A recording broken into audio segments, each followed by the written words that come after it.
refuge and true enlightened to the Buddha, the Dhamma, and the Sangha, by my accumulations for practice of giving and so forth, may I become a Buddha to benefit all sentient beings.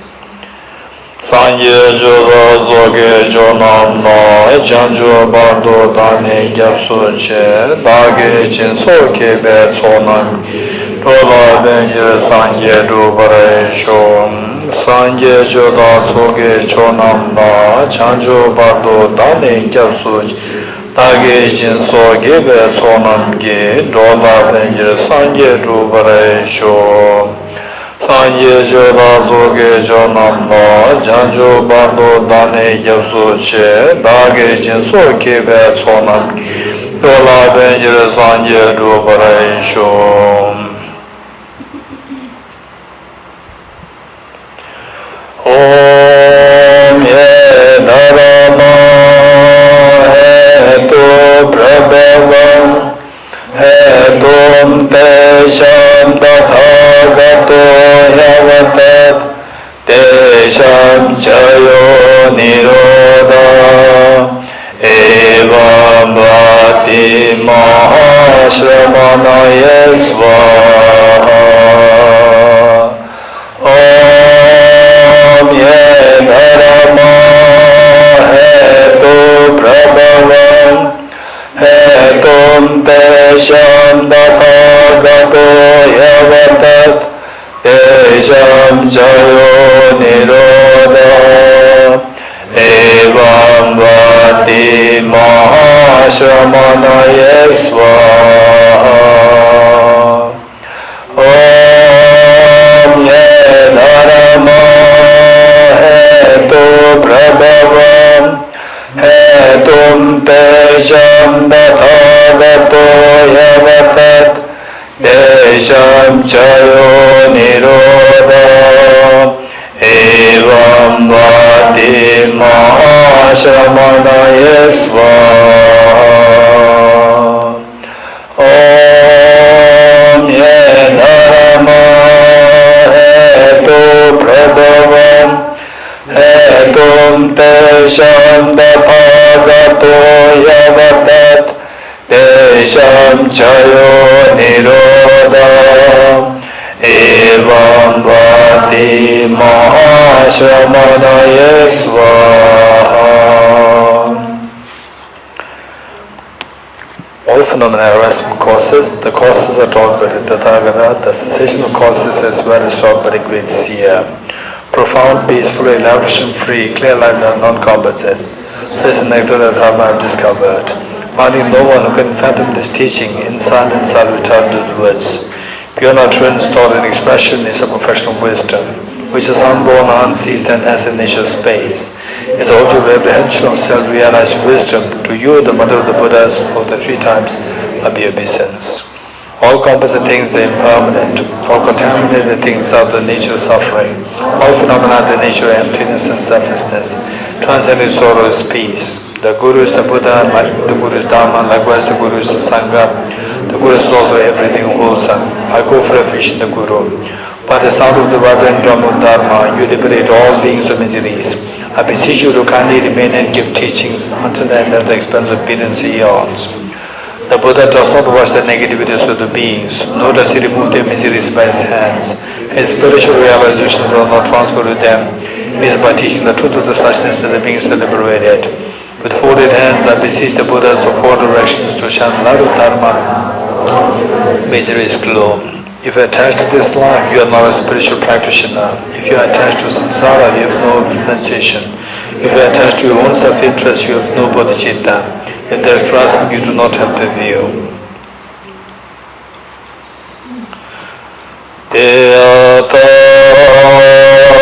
Om Gate Gate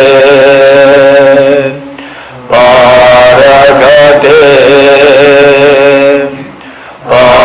Parasangate Bodhiswatyata Om Gate Gate Paragate Parasangate Bodhiswatyata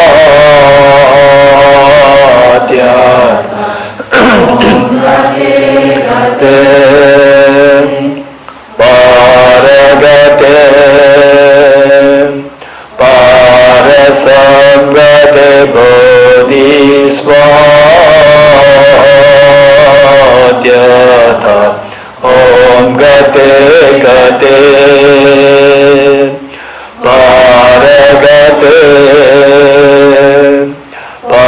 parasamgate bodhisvaha.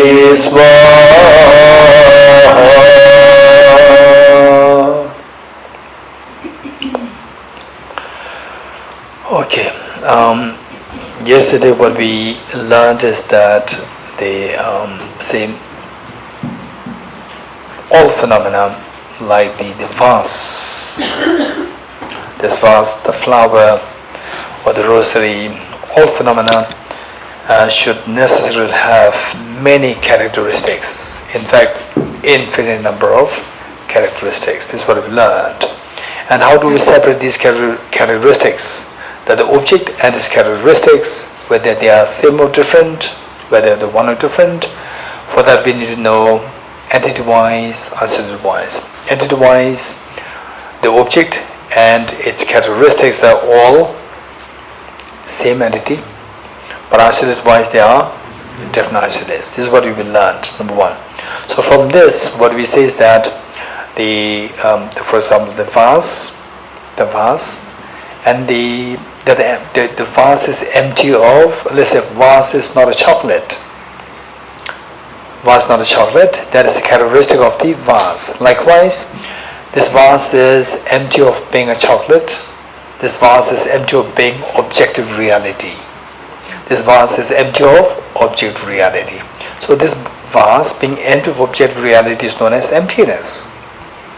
So we see that the vase and the emptiness of the vase, these two are not one. Isolated wise these two are different, but entity wise these two are the same. Isolated wise these two are different. This is what we learned. And say this vase is a positive phenomena or negative phenomena. Vase is a positive phenomena, negative phenomena. Positive phenomena. The emptiness of the vase is positive phenomena, negative phenomena.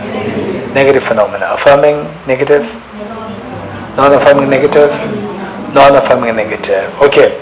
So the vase is positive phenomena, and the emptiness of the vase is a negative phenomena, particularly non-affirming, negative.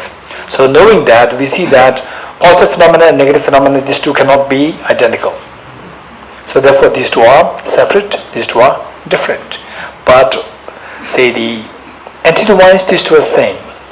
Isolated-wise, these two are different. And so when we say emptiness, when you meditate emptiness, if the pot comes to your mind, this is a positive phenomena, it's not emptiness. So emptiness, when it comes to your mind, it should come in the form of non-affirming negative. If it comes in the form of a positive phenomena, it's not emptiness. For example, let's say that let's say, do you agree with me that what is seen as beautiful flower here, but it's not really beautiful, is it? Right? So some must have more beautiful flowers. Right? Off seasons. So no flowers around. Yeah. Okay. So let's say this beautiful flower.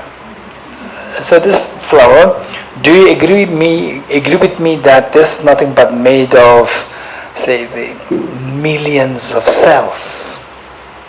It is made of millions of cells, and it looks so nice. But if you subject to the electron microscope, first what we see is that what is seen as the texture-wise so nice. It's so nice, very tender and nice. When subject the same tender flower under the electron microscope, you see that initially you start to see the cracks, like the dry mud, dry clay, like cracks. What are the cracks? These are the cell membranes, partition between the cells, cell membranes. And if through further fine-tuning the electron microscope, you start seeing the cells visible. And through further fine-tuning the electron microscope, you see the nucleus inside the cells, cytoplasm, cell membrane, and the nucleus, through further fine-tuning the electron microscope, at the nucleus you'll see that inside the chromosomes. And the chromosomes, they don't look beautiful. Chromosomes, if you look at it through electron microscope, you see that it's like a very striped, brownish, snake-like structure. It's not at all beautiful, and in many cases, it may seem more, say, repulsive. And whereas the flower, it appears so beautiful, but same object through electron microscope, when you see on the chromosome level, it's not at all beautiful. Okay, through further fine-tuning this electron microscope, then even the chromosomes, you see that it's nothing but made of DNA molecules. And the DNA molecules are made of atoms. And the atoms, they are not beautiful, they are not repulsive. Atoms are neutral. You agree with me? Okay, so the same object which initially triggered attachment to you, at one point, changing your perception, it triggered fear, it triggered uneasiness, it triggered, the repulsion in your mind. And the same object on the atomic level is neutral. No attachment, no aversion, no pleasant feeling, no unpleasant feeling. You're getting it? So the same object, what makes the same object gives you three different the emotional states: attachment, aversion, and neutral feeling. Why? How come that the same object gives three different emotions? Anyone? Yes. The mind, because the mind gives different perspectives. So how your mind perceives it. It's not the object per se. It's your mind, you perceive in one way, it gives you attachment. It perceives it in another way as like the chromosomes, like a striped, brownish, the snakes, it gives a feel of the aversion. And then just see on the atomic level, it's just neutral. So this is how, it's not the object per se, it's how you view things that your emotional states are stirred accordingly. So from this, what we learn is that the same object can be seen in three different ways, and these three are, there's a discrepancy there in terms of the three different perceptions. There's a discrepancy, there's a gap in ways you perceive the same object depending on how you perceive it. So, which of the three perceptions is correct? How you see this as flower is correct, or the chromosomes is correct, or the atoms is correct? All are correct. How many of you would say that all are correct? Who said it? Pablo? No, who said it? All are incorrect. Not okay. The Abhishek ji. Okay, all are incorrect. So this morning you're seeing breakfast is incorrect. So tomorrow no breakfast for Abhishek ji because it's incorrect. You're getting it? Okay. So which is correct? Which is correct? Anyone? No, this is not my question. Whether subject or not subject, this is my question. My question is, which of the three perceptions is correct? Okay, Dr. Manaliza.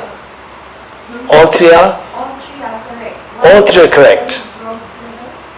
The flower on the very gross level, and then with microscopically to see the cells and the chromosomes particularly which arise, which is the fusion of the cells they arise, and finally at the very, very Minute. microscopically to see the atoms which arise, makes the Neutral feeling. arise.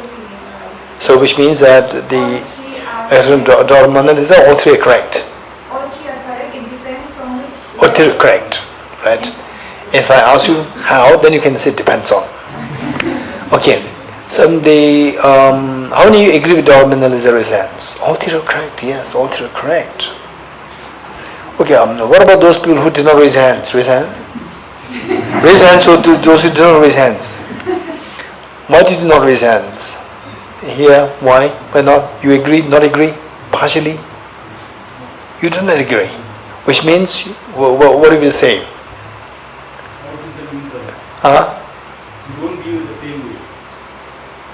I'm going to say that all three perceptions are wrong? Oh, all three perceptions are wrong. So tomorrow two breakfast free. Tomorrow we have two breakfasts Okay, so we can save 2 breakfasts. Okay, here, Yeah, I think neutral is the correct one. neutral is the correct one. The first thing, this flower is wrong. It's not wrong, but there's just attachment to it, so it's not. No. Say, let me put it like this. By the way, your name? Kayo. Okay, let's say that the say attachment to the flower. How many you love flowers? Raise hands. Love flowers meaning how many you are crazy after flowers? Raise hands. Okay, how many you flowers also? Raise hands. Some people, what is this? Look, there's a flower there. Look at this, there's a flower there. Look at the curtains, there's a flower there. Every flower. What is this? Some people, they're disgusted to see flowers everywhere. Even the cloths flower. Even this was also flower. Everywhere is flower. It's a flower. Everywhere flower. Right? Okay. Some people say that, wow, so beautiful this flower. Everywhere is flower. So beautiful. Okay, let's say we have 2 groups. One who just everywhere, look at this flower. And the carpet, look at this flower. And even the book must be the flower. Book is the flower? No flower? Are you sure? The book. Yes, there's a flower there. So what I'm saying is, let's say that there's one group who is extremely crazy after flowers. Another group fed up with flowers. 2 groups. Group A, Group B. I ask Group A and Group B. Okay. Who are so with flower raise hands. So with flowers. So with flowers. Not hate, not be crazy. So. Okay. Those who are crazy after flowers raise hands. Okay. Now I ask, what is this? Hey, Group A. Those who are so with the flower, what is this? Okay, Kayo, don't forget it. There's no attachment, but they see this as a flower. Group B, crazy after flowers, what is this? Flowers. So do you notice that? Did you notice that in both cases they say that the answer is the same? What is this? This is a flower. My next question: how nice is this? Those so will say so. And those who are crazy for flowers, it's beautiful. You're getting it? So only when I ask you to describe it, how nice is it, then the answers diverge. But cognitively, when I ask, what is this? I'm just cognitively asking what it is. So your cognitive response is that this is a flower. You're getting it? Whether you like it or not, in both cases, the answer remains the same, that this is a flower. If you say that this is chocolate, this is totally disaster. So whereas this is a flower, this is correct. But when I say, how nice is that? Then the answers may diverge. Some will say this is nice, some will say this is not nice. How you describe it. But this being a flower, everybody agrees. You getting it? But when you look at it through electron microscope, you see that there's no flower there. It's just atoms. You're getting it? So here, by changing your perception, first look at the same object through electron microscope. Through a naked eyes, and then they're shifting from naked eyes to the electron microscope. You see this is just a bunch of atoms, a pool of atoms. There's no flower there. But those who are looking at this through electron microscope, through naked eyes, you see this is a beautiful flower. And others say that there's no flower, there's just a bunch of atoms. Okay. So to see that the same object can be viewed in 2 different ways, and yet you cannot deny one to be wrong and one is right. Both are correct. Right? The way Dr. Mona Lisa said, that both perceptions are correct. Seeing this as a flower by naked eyes is also correct, and seeing this as a pool of atoms is also correct. Is it correct or not? What do you think? Okay. If both are correct, but you see that there's a discrepancy there, discrepancy in the appearance. One sees this as a flower, and the second it sees that there's no flower there. There's no flower, just pool of atoms. That's it. And how many of you are oftentimes deceived by this discrepancy? That things appear in one way and actually the reality is very different, and you are disillusioned by that later on. How many of you had that experience? Raise hands. Huh? How many of you had that experience? Okay. Yes. This is what many people are deceived. Appearance and the reality is very different, right? Okay. I don't want to go too much into this part. You have your own experience, right?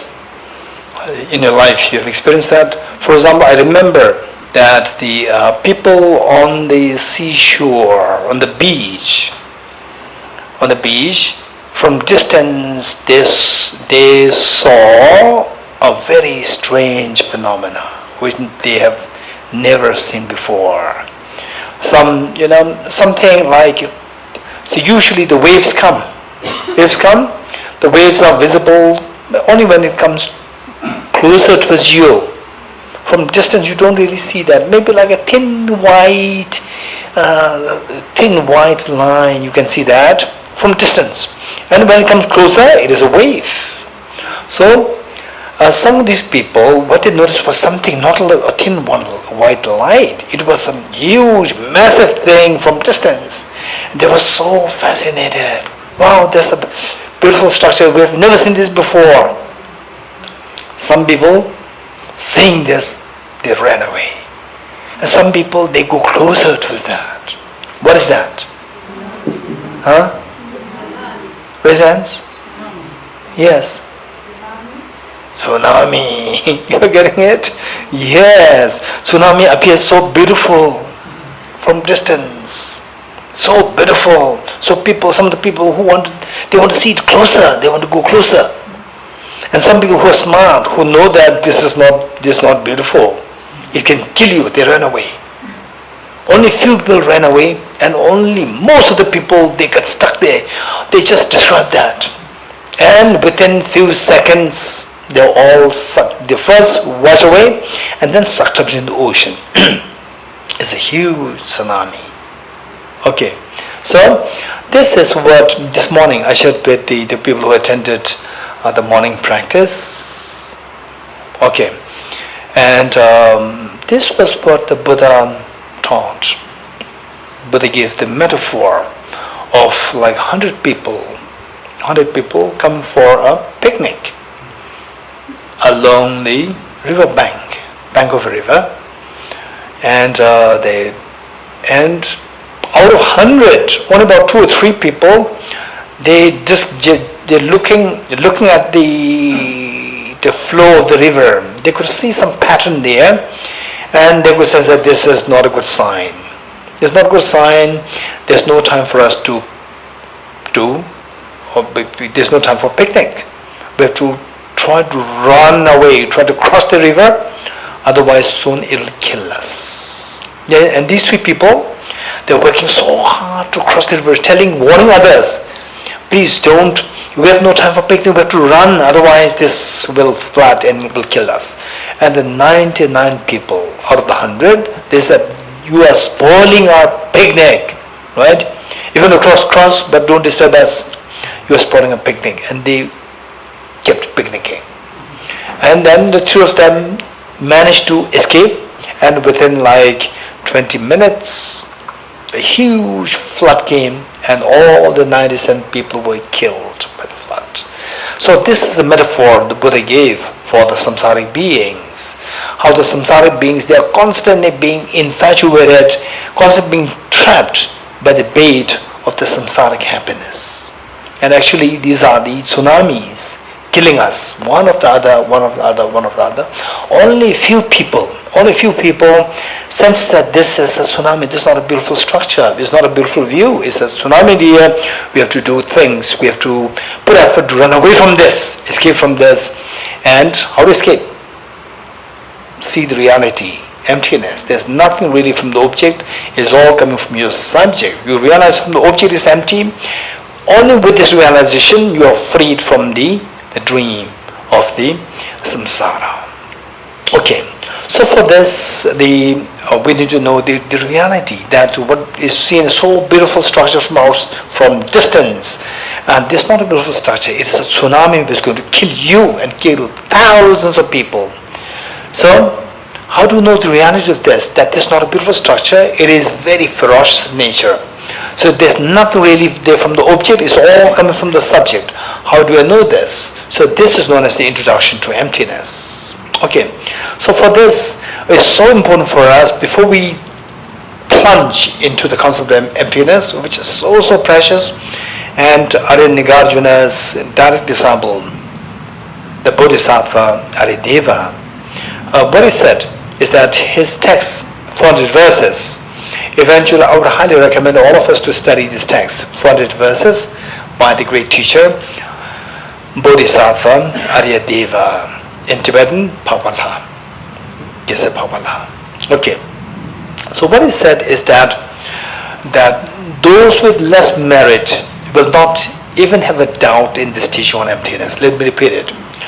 Those with less merit will not even have a doubt in this teaching on the ultimate reality.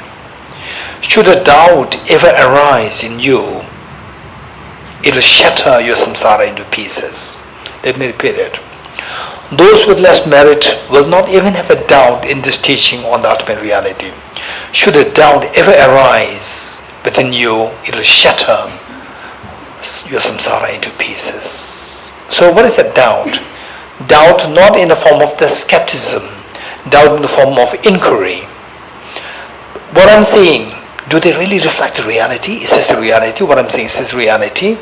Okay, just tell me how many of you, once in a lifetime, this question came to you. Once in a lifetime, you under any situation, sometimes, what I'm saying, is this the reality?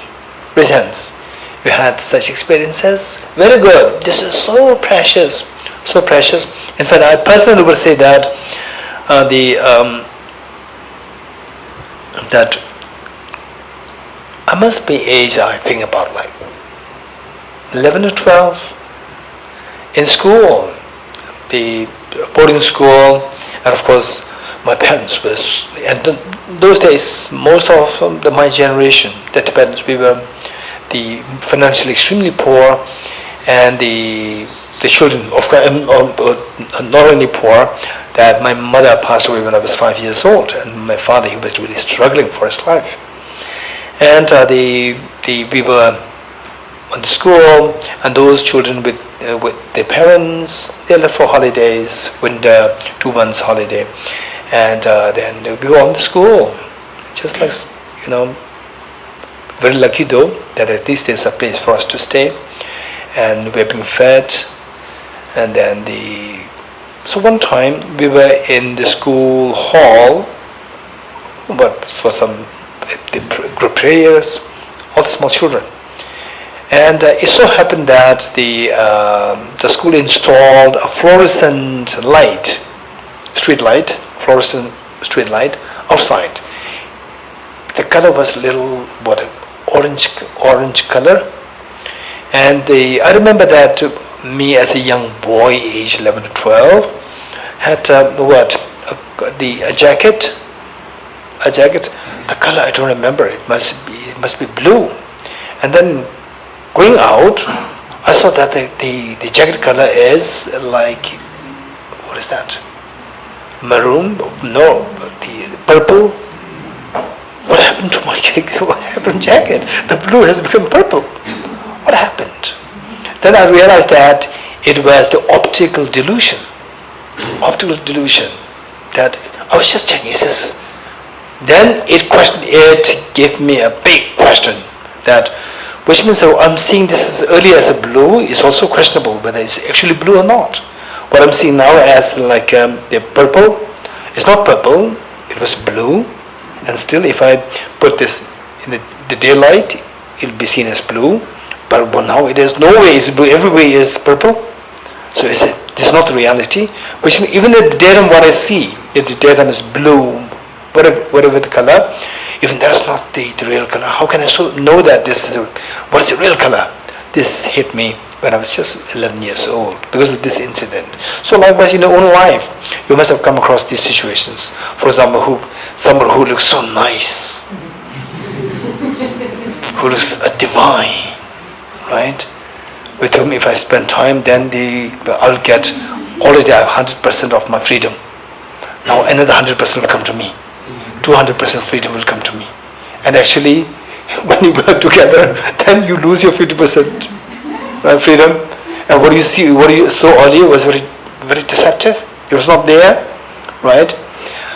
Okay, this is the reality. So you discover the discrepancy between the appearance and the reality, right? So there are so many layers, there are so many of these versions of the discrepancy between the appearance and the reality. Okay. So with this, once you discover the reality, say for example, even with human relationship, or even going to a place, or even for a food, or anything, when you know the discrepancy between the appearance and reality, then you become more grounded, that you are not being deceived by the appearance. Otherwise, it's very complicated. But recently, there was a young girl, and who said that I need to meet you. I said, okay, so no hurry, we can meet later. And she said, I'm not too sure if I'll be here from tomorrow. I said, what decides whether you'll be here or not? She said that your talk will decide. Your talk will decide whether she should stay. I said, okay, then come. Then she said that she's in a relationship. It's very complicated. And I said that who put you together? Who put you two together? Right? Did he force you? She said, no. So as long as you hold the fire will keep burning you. If you know there is fire, let go of it. Right? Don't complain. It's you who's holding the fire. So this is what I told her. Right? Nobody's forcing you to keep the fire in your hand. Is it burning? Let it go. So because that, say we're so naive to see the appearance, and you expect everything's divine. Reality is everybody's suffering. It's not only you. Everybody's suffering. Even the other person is also suffering. So we have to know this reality. And on that basis, don't expect that, that you will have divinity everywhere, divine everywhere, right?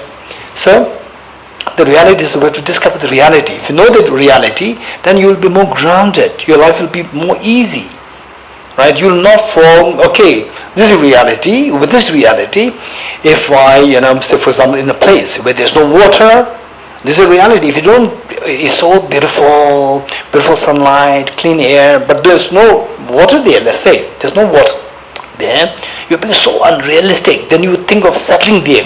After settling there, everything, investing then you realize there's no water there. You cannot survive. It's all because of you failing to see the reality. So we have to see the reality. And the subtlest of the reality, unfolding which will free you, will give you real freedom, real nirvana, is the emptiness of objectivity. Emptiness of objectivity of the object. This is fun reality. If you discover this, if you get a glimpse of this, if you get a glimpse that what I'm seeing is not the reality, objectively there's nothing there. If you get a glimpse, instantly it is reflected in your physiology. Physiologically you will feel that the physiological responses, they will instantly calm down. You will feel the tranquility. And from this you can conjecture that if I practice this more, if I go into more extensive studies, reflection, meditation with this, then nirvana is 100% possible. This confidence will come to you. This is so, so precious. And alongside the empty subjectivity, then subjective existence. Dependently, everything exists. When you realize this, then you see that your compassion can really expand infinitely. No matter what situation arises, your compassion expands to the extent that you see yourself as a mother, then all the other sentient beings are like small children suffering in the form of anger, ego, bullying each other, domestic violence, and then on the large scale, they're creating so much of chaos, wars, border tensions, and so forth. These are all like small children. Like there's an English expression which says, a person in the glass house. Hey, a person in a glass house should not throw stones. Right? This is the definition of small child. That you take shelter in this glass house and you throw the stone to break the glass house. This is how all the small children, like the world leaders, they behave. Creating all the tensions. Creating the tensions, how much money is invested. Billions and trillions of dollars invested. Just imagine if all these leaders, they are like His Holiness the Dalai Lama, they will never fight. They will come together. They will think of constructing, not destructing the world. So all these trillions of dollars can be invested for education, for health, and for the hospitals, for all the noble purposes. And it's a huge amount of money where the world can be, where we can see the world can thrive on the basis of this, the amount of the money, otherwise wasted by all these leaders. So this is because of their failure to see the discrepancy between the reality and the appearance. Okay, so for this, the understanding the unfolding of this discrepancy, there are so many layers of unfolding of the discrepancy between appearance and the reality. This unfolding, discovery of this discrepancy between appearance and reality, unfolding which will give you the total freedom, is the emptiness of objective existence. This is known as emptiness. So for that matter, we need to know what emptiness is. But there's always a great tendency that in the process of you searching for this emptiness, you can easily slip into nihilism. You can easily slip into nihilism. So for that matter, we should be extremely careful to make sure that you don't slip into nihilism. For that matter, what is required is that we need extensive studies. That, okay, if this happens, this is remedy. If that happens, this is remedy. This happens only through your extensive studies. There is no shortcut. So the wisdom of emptiness must be studied. Don't expect that somebody, a guru, will come to you, touch your head, bless you, and tomorrow you realize emptiness. Don't expect this. If you expect this, and you may think that, wow, how come that he's so pessimistic, that he's not positive. He's not giving us encouragement to receive blessings from the guru so that I can realize emptiness the next day, right? He's dissuading us. Okay, it's not a matter of dissuading or encouraging you. The reality is you have to know the reality. Know the reality, don't live in the optical delusion. Live in the reality. What is the reality? The reality, I'll tell you. No matter how big a guru blesses you, it's impossible that the next day you will become a Nobel laureate in physics, 100% guaranteed.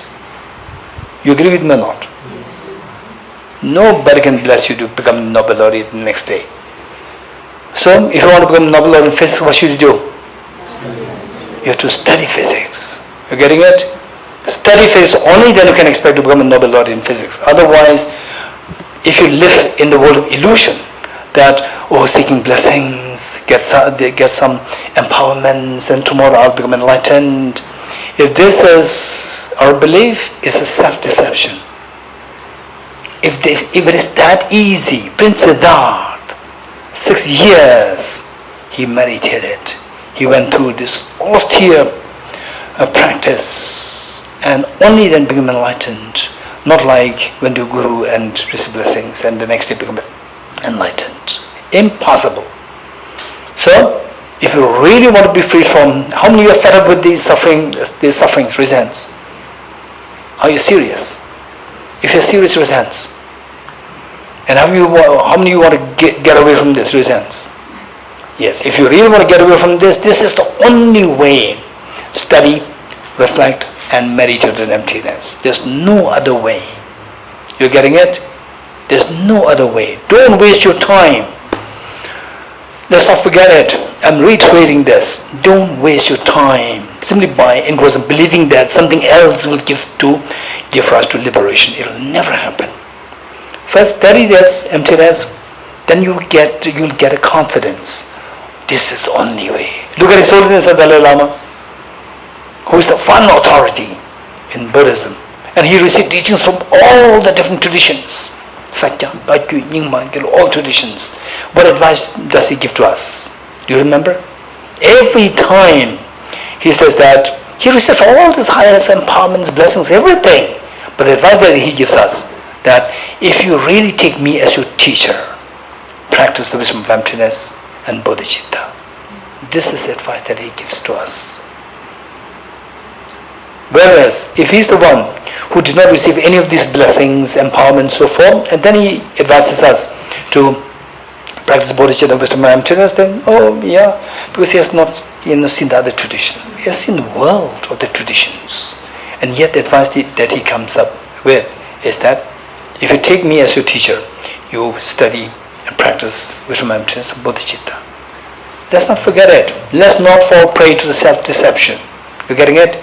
If you really want to get away from the miseries of life, then say, for example, let's say that, if you, in your family, if there's a fight happening in the family, if there's conflict happening in the family, it's so unhappy. Early morning you get up, your mind is already agitated. So much of pain.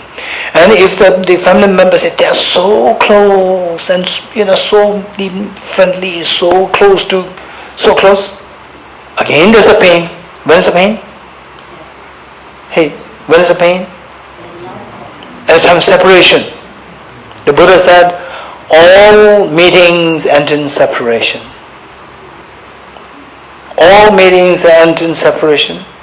And all accumulation ends up in exhaustion. And all what is born deemed to die. This is reality. So where they say in the family everything is so nice, so good, so supportive, friendly, at time of separation the pain is so acute. Whole life is shattered. You getting it? You agree with me? It's acutely painful. So, with this, now what's the solution? In a family, should we be, nice to each other or not nice to each other? Not nice to each other is worse. Every day you have to suffer. Every day. And you say you may be bullying the family members. You may be bullying your family members. You may be bullying your mother. You may be bullying your father. You are so, pampered child. Extremely pampered child. Bullying your parents. Meanwhile, you get so much of negative karma that in the future lifetimes you will suffer terribly badly in the hell realms. This is what you do. You just unnecessary create pains, sadness in those two people who love you so much. Extremely sad. So, and then you think that you are the boss, but deep inside you say that we say, what are you doing? Say this is your attitude towards your parents or towards the children. This is your attitude. So when you say, what are you doing? What's the feeling like? Is it pleasant or unpleasant? Very unpleasant. And if this is who you are, you go out, nobody will love you. They come to discover that this is who you are, your reality. You will not find a place in the world.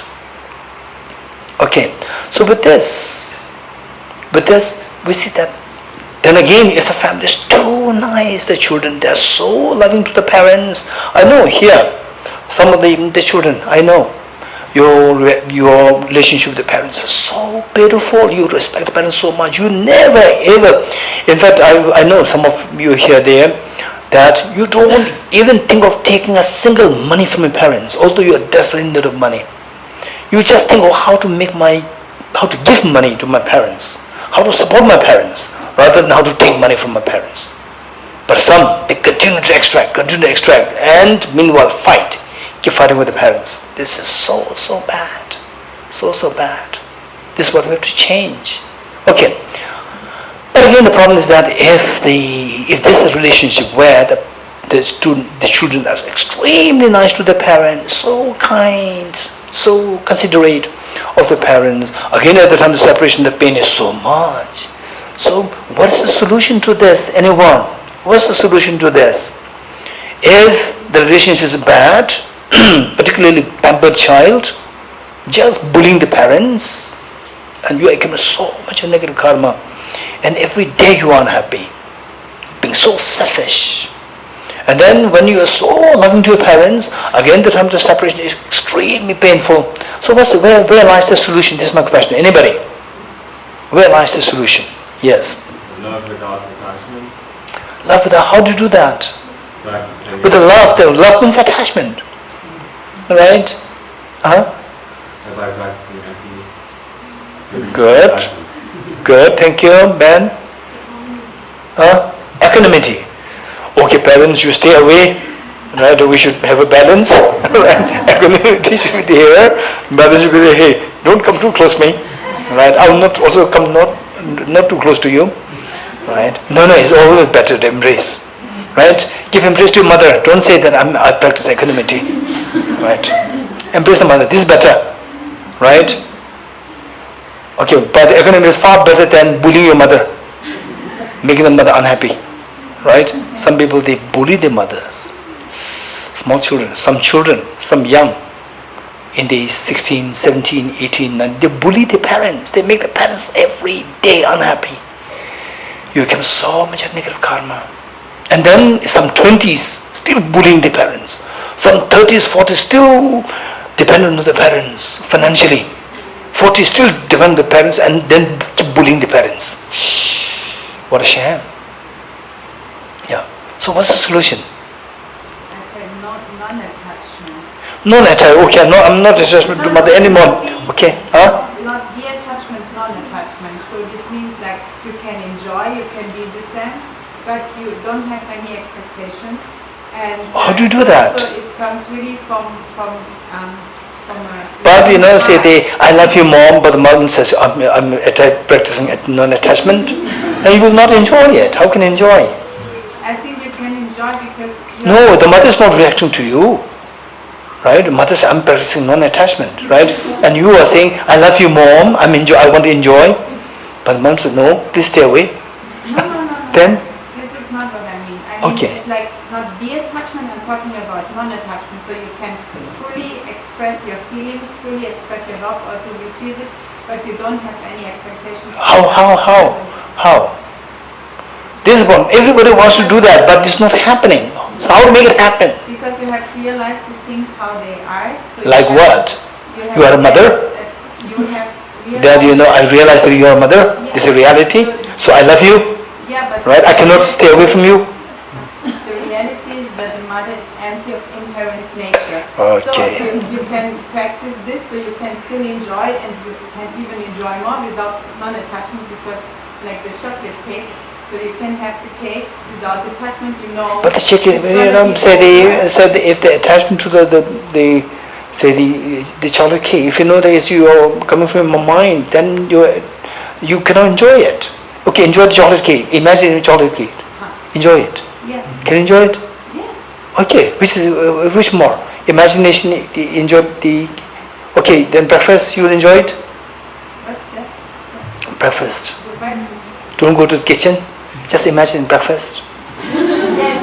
Yeah, but it's not only because you just realize that it's empty of inherent nature. It doesn't mean that it doesn't exist. So because you can still feel. So basically, you will see that the things which creates problem to you. When you see that they enter your resistance, your mind feels a peace. It stops reacting.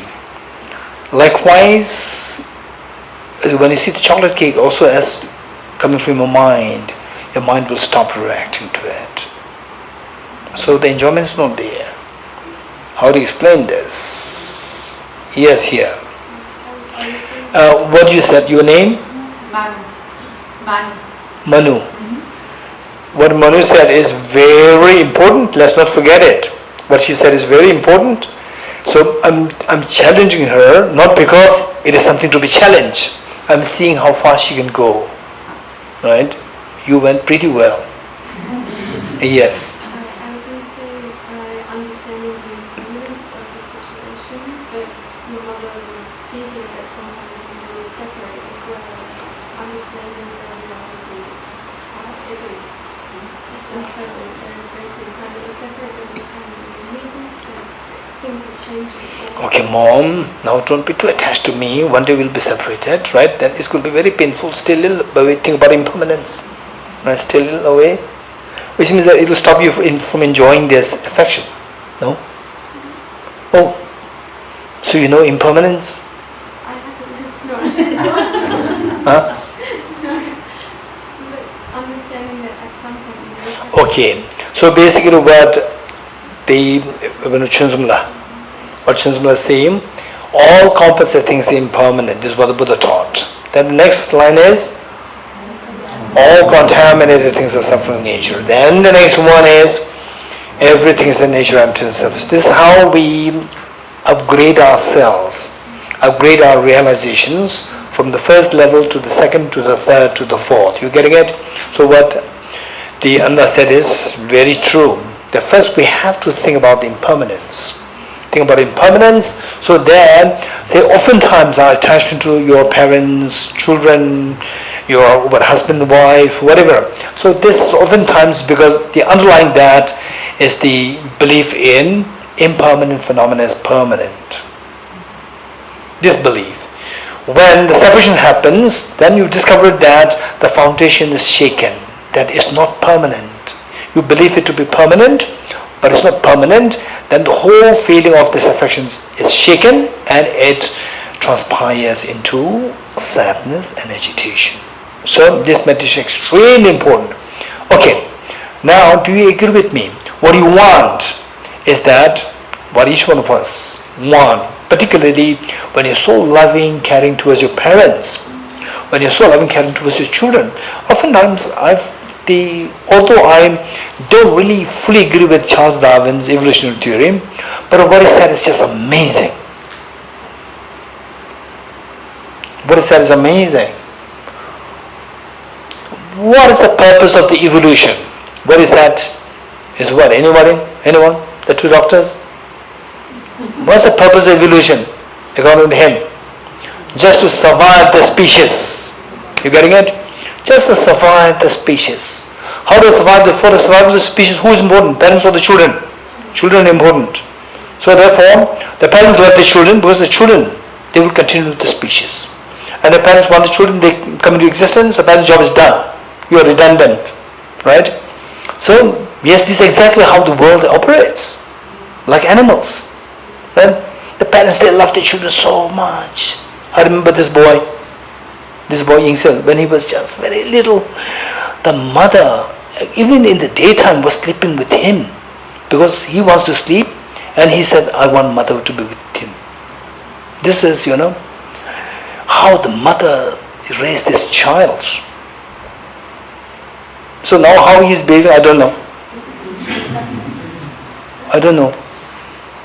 But this is how the mother raised. I've seen this boy, how this mother, she did not want to sleep, but she was there just to make him sleep there. This is how we got so much love and affection from this mother. Now I would say that if he behaves badly, this is terrible. He should behave nicely. He should be kind towards the mother, towards the parents. This is so important. So what I'm saying is that there's so much love and affection there. They're so beautiful. And Charles Darwin said, yes, the parents love their children. This is by nature. Children may not love the parents because the parents, they're obsolete. This is what the Charles Darwin said. But the Buddha said it very differently. Every being is precious. Whether you are old, young, it doesn't matter. Every being is precious. Not that the purpose is not just for the survival of the species. The purpose is to awaken your true nature inside. True nature inside, this is not what Charles Darwin touched. He did not even have a clue of this. The true nature of your mind. So precious. So for the Buddha, the purpose of life is not to survive a species, but to discover your true nature within, so that you experience fearlessness and infinite happiness. Okay, so there the point is that that you love so much to children, and children, they don't love the parents as much. But some people, amazing. Their love towards the parents is just unparalleled. And those of us who don't feel that, we must learn from others who show exemplary, who are being exemplary in ways of giving love towards their parents. This is amazing and precious. Okay, so with this, there are two things. This love and affection is so beautiful. So beautiful, for example, like the children, when they come from the school, bullied by elder children, elder students, elder children, when they come home, they see their parents, they just feel as though like every cell of the body relaxes to see the mother. You feel so safe, secure, extremely relaxed. So there's tremendous affection there. It's so beautiful. At the same time, with the separation, there's a pain happening. The pain is acutely painful. Nobody wants it. So this is the thing. When the love and affection increases, pain also increases. When you reduce the pain, love and affection also reduces. So if there is a situation, if I give you a situation where in the case of somebody who does feel this love and affection, acute love and affection towards your mother, towards your father, towards your children. So this love and affection, if you have it, I will give three options and you choose one of them. One is where you have a tremendous love and affection and tremendous pain. This, I don't have to give you, you already have it. Right? So much love and affection, where you feel so much love and affection during the separation, there's so much pain. Number one. Number two, no love, no pain. What is that? This English expression. Huh? No pain, no gain. Right? Okay, one, there's so much love and affection and so much of pain. This is one scenario. Second scenario, no love, no pain. Right? Third scenario, full of love and affection with no pain. Okay, tell me, which do you want? Number three, is it doable? This is a question. Is it doable? Manu said yes, very positive. Answer is yes, this is 100% possible. So for that, think of emptiness. Manu said, who else? Somebody here also said it. Bodhi said it. Okay, somebody said it. Manu and who? Here? Yes, the Ben. Okay.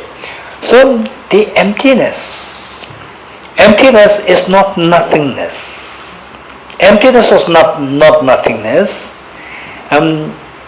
Emptiness, it is like emptiness and dependent origination. These are the two sides of the same coin.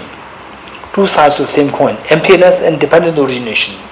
Say, from one side you see emptiness, other side you see dependent origination. Nihilism, one side you see nihilism, other side is nihilism, that's it. Whereas with emptiness, one side you see emptiness, other side you see dependent origination. You're getting it? By seeing emptiness, the pains will go away. You're getting it? By seeing emptiness, the pain will go away. By seeing dependent origination, your affection grows. You're getting it? It's a beautiful thing. If the pain goes away and your affection also goes away, this is nihilism. This is not emptiness. If the pain goes away and you become more indifferent towards your family members, you become more detached, indifferent, which means most likely you are falling into nihilism. It's not the genuine emptiness. So they say the two sides of the same coin. Emptiness on one hand and the other side is the dependent origination. How many of you use the tea strainer? Raise hands. How many of you use tea strainer? Raise hands. Okay. The Farizal, explain what is tea strainer. Tea strainer. Pablo, what is tea strainer in Spain? Okay. How many Spanish here? Pablo, Maria, how many Spanish? There, here. What is tea strainer, Jonathan? Okay, say it louder so the others can hear. Maria can hear. Huh? Colador de té. Holaro de te. Colaro or holaro? Colador. Colaro. Colaro de te. Okay. T-strainer. Okay, now for example, how do you explain T-strainer? Vishwa, T-strainer is where you have this net. What's the job of that? It is to Okay, let's all listen to. I'm not so clear, but I will just wait for the tea leaves and you put the water on that, and then it strains the tea, the aroma of the tea, or the characteristics of the tea into the pots, and come out with a very nice color. Something not nice color, right? Okay, so what Faisal is saying, do you agree with Faisal that tea strainer is like with a sieve there, you put the tea leaves and put hot water in it, and the drinkable tea will be, it will flow freely. And what is not drinkable is hold back. Is held back? Is held back? Okay. The negative emotions will be held back by the tea strainer of emptiness. The tea strainer of emptiness, it let flow all the virtuous qualities flow freely. It will let the virtuous thoughts, compassion, love, affection, this tea strainer of emptiness will let these virtuous thoughts flow freely in your mind. And yet, it holds back the pains which you dislike. It holds back and stops all the pains. This is the tea strainer of the wisdom of emptiness. By seeing emptiness, all your pains are stopped. By seeing dependent origin, other side, dependent origination, all your virtues will flow freely. You getting it? This is the benefit. If this is not happening, where you practice the wisdom of emptiness, and if this is not happening, something is wrong. Which means what you're meditating is not actually emptiness, it is most likely nihilism. Let's not forget it. Okay, so for this matter, how many, if what I said thus far, if it is true, then the point that came to your mind, it hits your mind, is that okay, I have to take the wisdom of emptiness very seriously. Okay, how many of you this thought came to you now, resents, that I have to take wisdom of emptiness very seriously if I'm to get away from this pain, resents? Good. Okay, so for that matter, we have to have extensive studies of wisdom of emptiness, and we can't imagine that in 1 week, already 2 days gone. Now another, including today, 5 days more. So in 5 days, we can't imagine to go extensively into emptiness, extensively into Bodhicitta, right? But at least we'll have some idea of what, we'll learn something about what emptiness is, and that should be taken as a key for us to unfold more of the extensive studies in the future.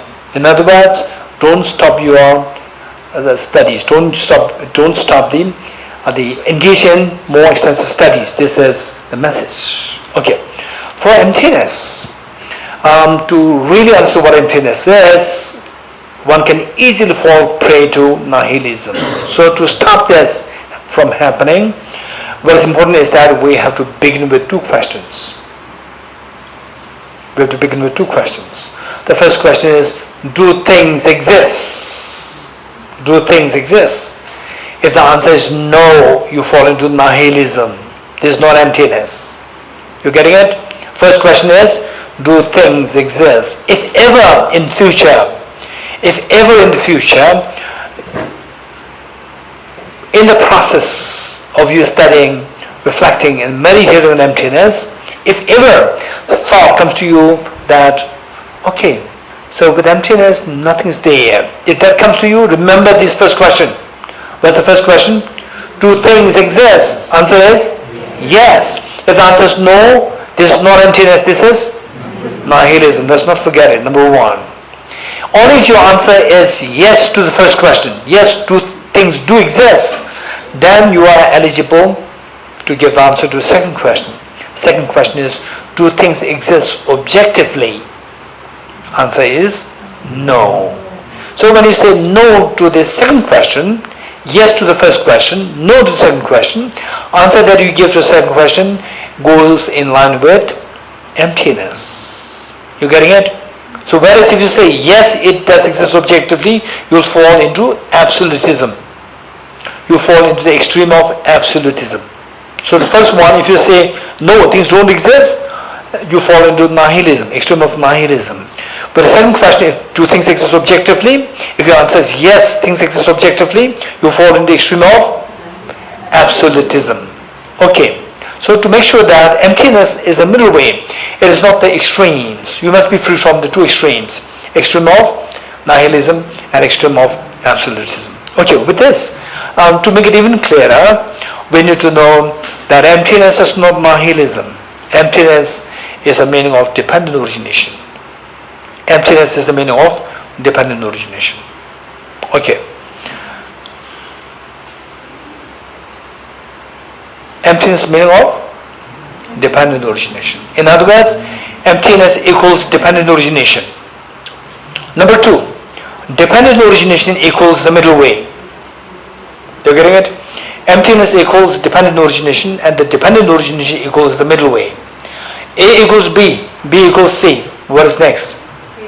A equals C. You're getting it? So my job is to explain to you how A equals B and how B equals C, and your job is to tell me, hey, how A equals C. You're getting it? So my job is to tell you how A equals B, B equals C, and your job is to tell me how, therefore, how A equals C. Oh, you got? So, okay, now in the meaning, in actual meaning, you tell me. My job is to tell you how emptiness equals dependent origination, and how dependent origination equals the middle way, and your job is to tell me how emptiness means the middle way. Very good. Thank you. Okay, what's the first job? How emptiness equals dependent origination. For this you have to know 5 points. And 5 points as I explain, as I reiterate what these 5 points are, then you will come to this is so simple. But as I said earlier, this is all a matter of the cumulative information. These small things will be accumulated, and over time, those who took for granted, that's very easy. Nothing is accumulated. And then later on, when I say emptiness equals dependent origination, how you get stuck, you get lost there. And earlier you thought it's too easy. Yes, it's very easy, but I think you have to remember these points. Okay.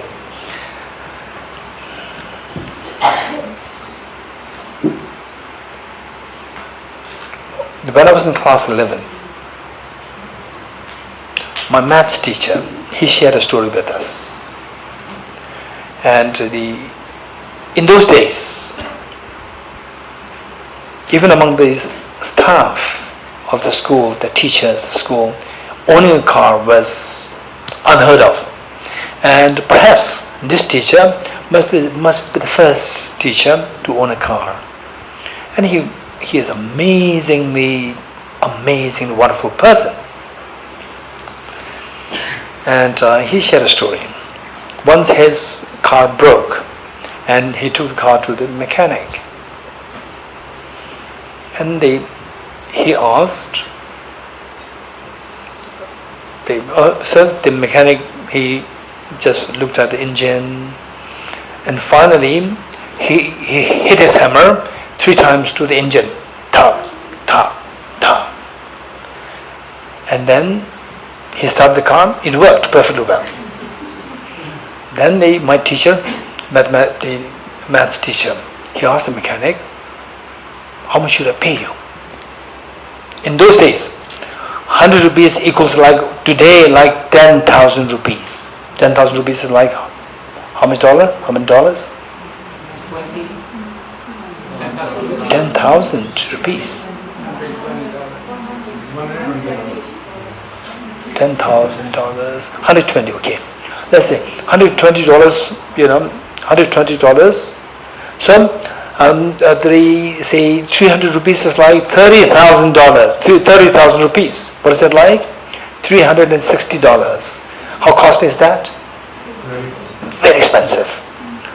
So he hit the hammer 3 times, ta, ta, ta, and charged him $360. Right?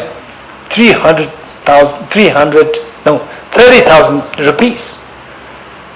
In those days, like 300 rupees, very expensive. And my teacher was surprised. How come that you charge me, just you hit three times the hammer 3 times, and you charge 300 rupees. One hammer, hitting one hammer is just 100 rupees. So expensive. He said that hitting the hammer is free for you. He said that I hit the hammer 3 times to your car.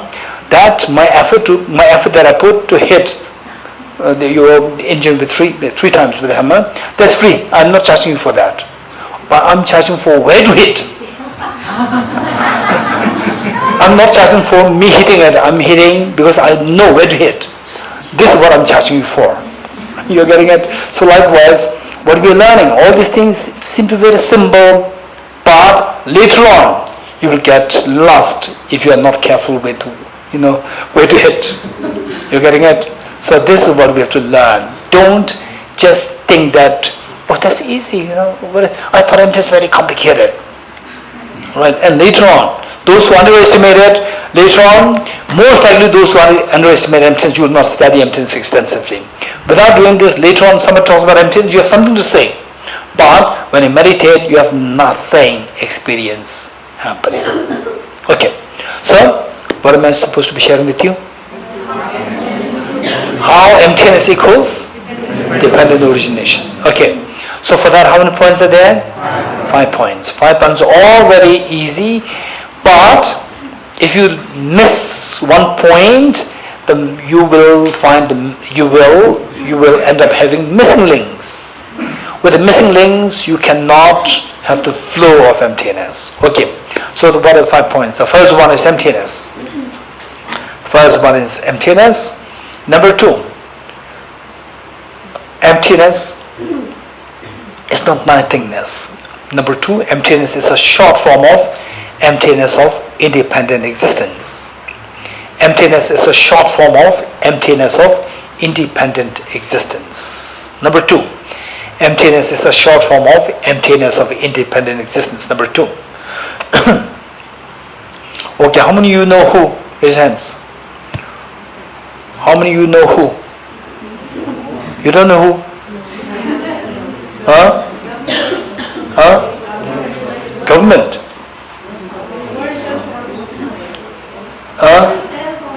World Health Organization. When somebody asks you where is who, it doesn't mean who's who. You're getting it? It's simply asking what is the full form of the who? World Health Organization. Likewise, emptiness. It is a short form of emptiness of independent existence. Who? Don't say take who as who. Who is who? Who is what? What is who? What is a short form of World Health Organization. Likewise, emptiness is a short form of emptiness of independent existence. Number 2. Number 3. Emptiness of independent existence means nothing exists independently. Number 3.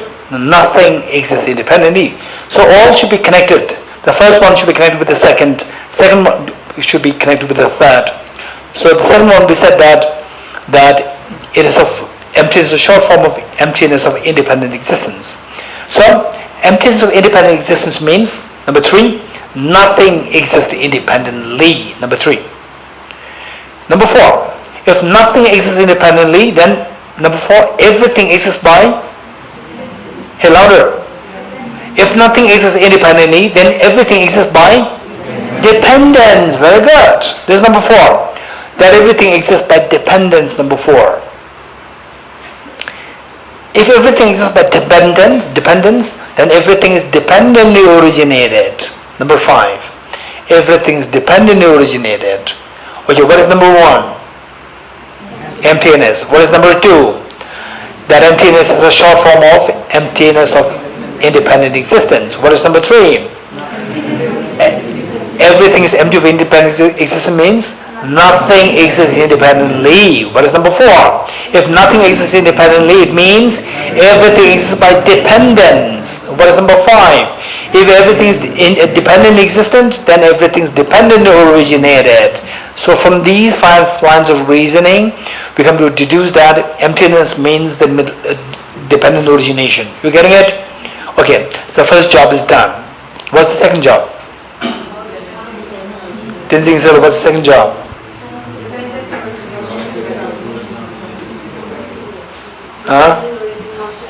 Yundela, what's the second job? Louder? What's the second job? Anyone? Namsala, what's the second job? Louder? How dependent the origination is in the middle? Is this the second job? Raise your hands. Okay. On the inside, what's the second job?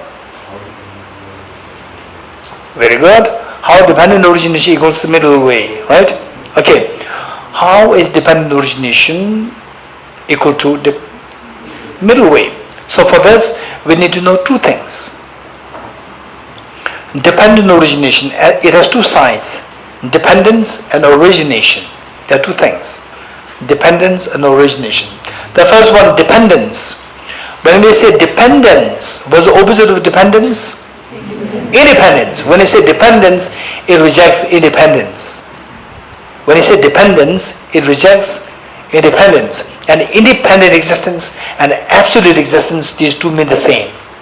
Independent existence and absolute existence, these 2 mean the same. When you reject independent existence, you reject the absolute existence. So in other words, by dependence, it rejects the extreme of absolutism. The first part, dependence, it rejects the extreme of absolutism, of the 2 extremes. The first is done. Now what is next? Origination.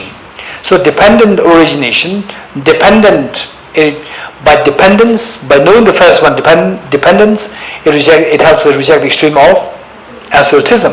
So next part is origination.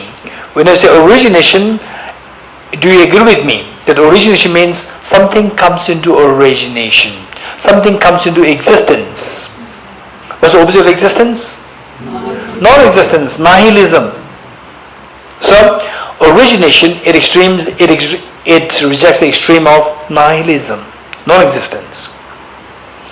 Dependence, it rejects the extreme of absolutism. Origination, it rejects the extreme of nihilism.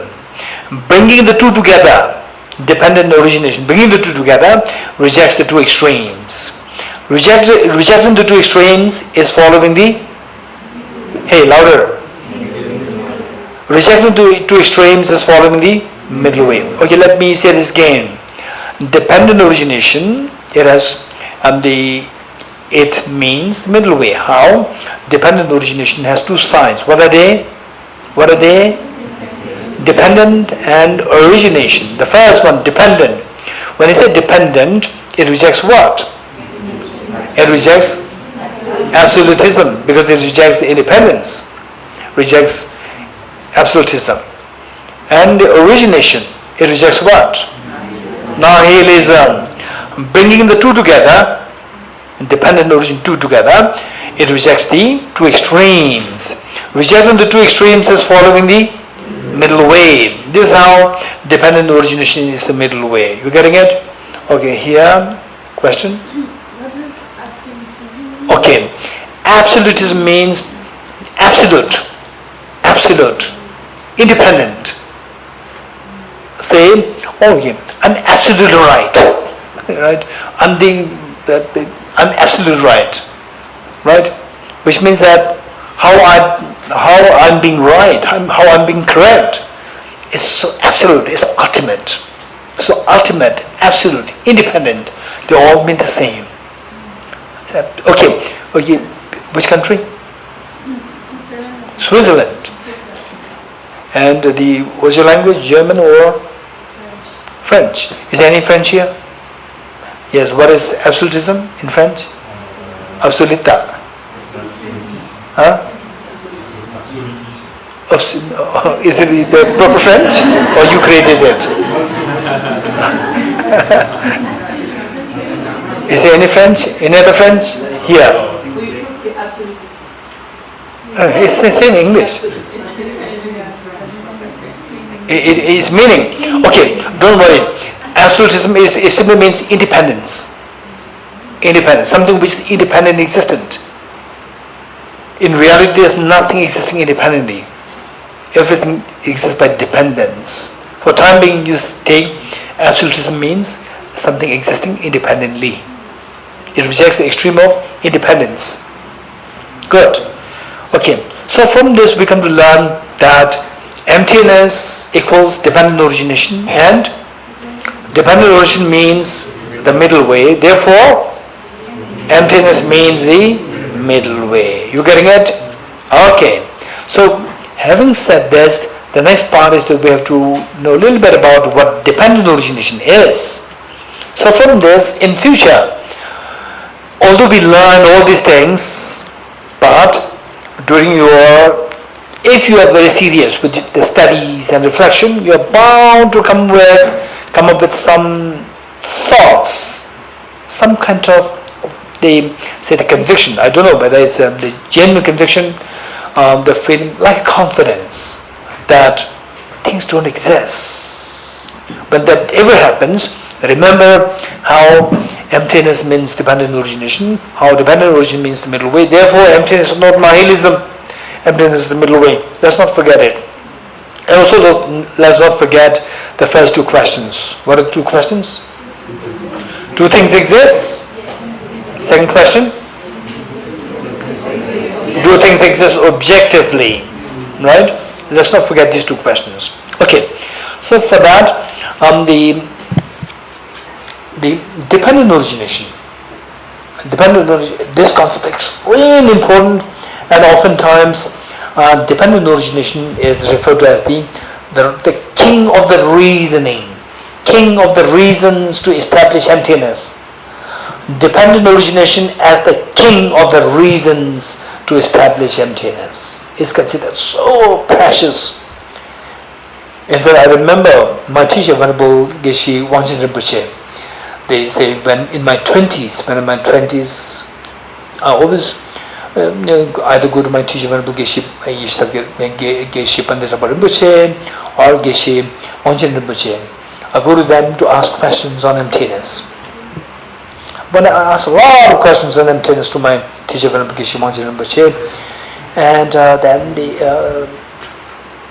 say they being the giants of the philosophy and highly realized the yogis of emptiness. And at one point, so when it comes to dependent origination related to the concept of emptiness, he just very spontaneously, he just gestured his hand like this, saying that, oh, I take refuge in dependent origination. It came so spontaneous to him.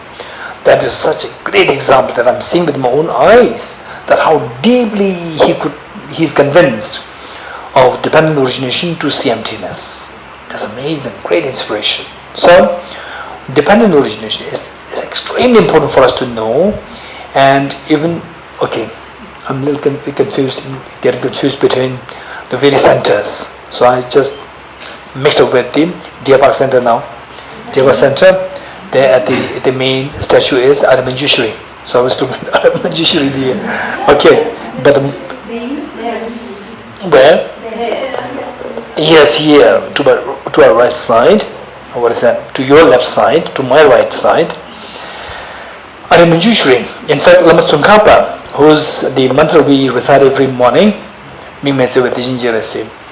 when he was going through the emptiness experience, he wanted to evaluate if his understanding of emptiness is a genuine understanding. And that time there was one teacher by the name Lama Umapa, and that teacher happened to have the pure vision of Aramanjushri. He could meet with Aramanjushri and ask questions, and Aramanjushri gives the answers. This was what used to happen between Aramanjushri and Lama Umapa. And Lama Umapa and Lama Tsongkhapa, two of them, the relationship is like mutual teacher-student relationship. So Both of them receive teachings from each other. They're like mutual teacher-student.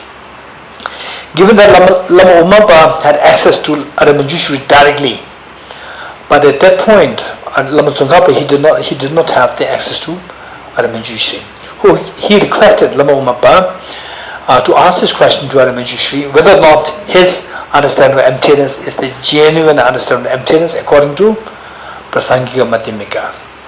Then Aramanjushri responded that no, it is not the Prasangika's emptiness experience, but if you put effort in 3 factors: 1, subligating to your guru to be seen as one with the meditational deity, number 1. Number 2, the go through the extensive studies of the commentaries on emptiness written by the Indian masters, past Indian masters. Number 2. Number 3, that if you engage in the extensive accumulation of merit and clearing away or purifying the negativities, with these 3 factors, very soon you will realize the very pure form of the emptiness according to Prasangika. So this is a prophecy made by Aramanjushri to Lama Tsongkhapa through Lama Umapa.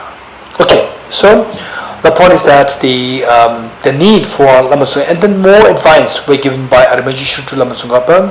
One is pertaining to how he should respect the understanding of dependent origination to understand emptiness well.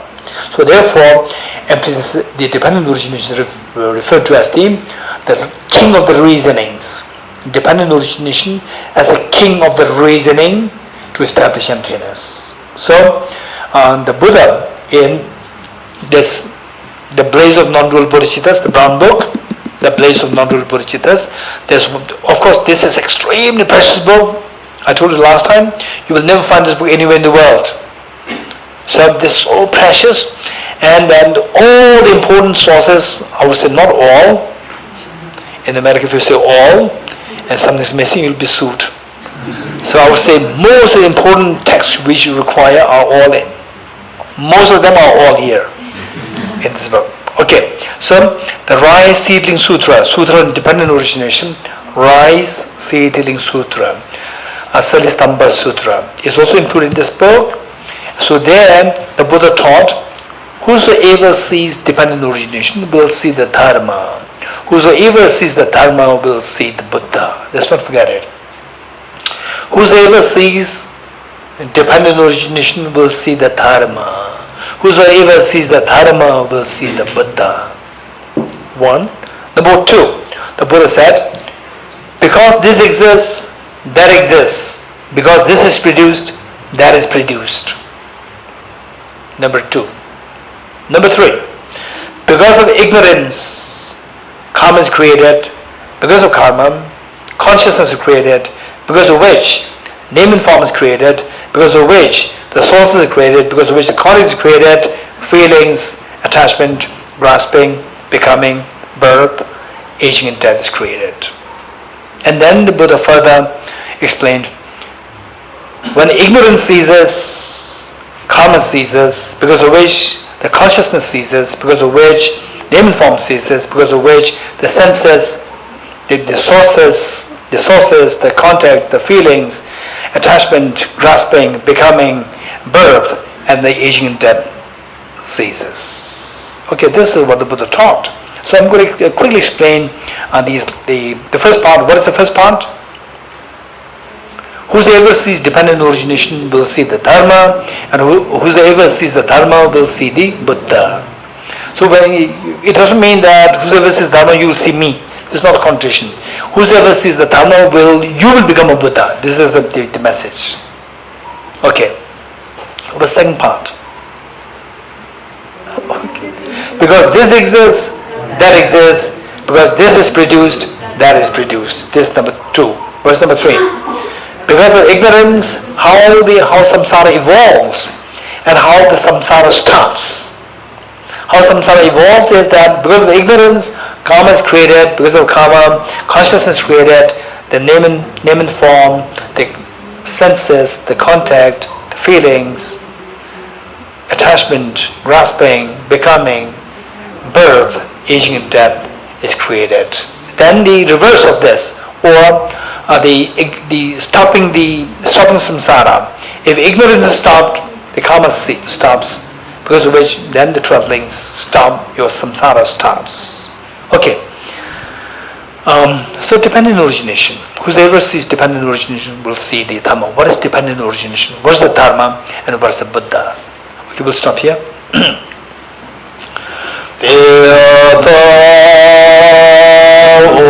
Om Gate Gate